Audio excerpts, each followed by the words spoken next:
Hi, it's Steve. Today we'd like to show you how to change the ladder hook support on your refrigerator. On this particular style of refrigerator, they use a ladder hook to support the lower crisper shelf, and if it breaks, the shelf will drop out of place and your drawers won't open.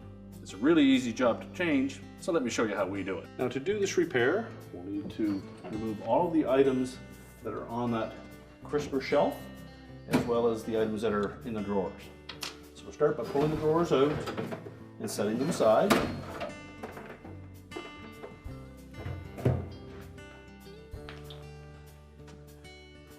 Lift the crisper glass off of the shelf and remove it and set it aside.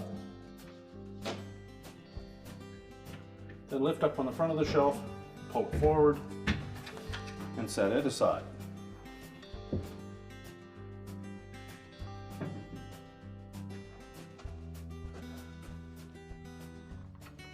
The support that we're going to change is on the left-hand side. We basically just need to push it up to release it from the cantilever bracket at the back, and then we can replace it. Now if your ladder hook is still attached to the cantilever shelf rail, you will need to remove it first. It has a little catch at the very top that we'll need to pry out. Just take a small flat blade screwdriver, just pry outward and push up, and then we can remove it. You'll note that the new one has a little hook that will latch into that square opening. Just fit it into place. Pull straight down until it locks in at the top.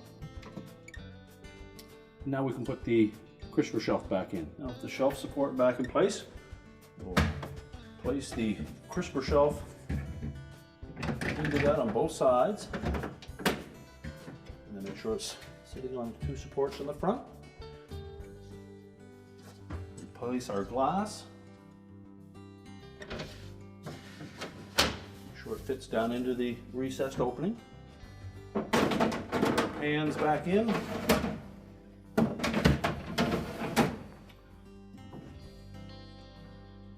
And our repair is complete.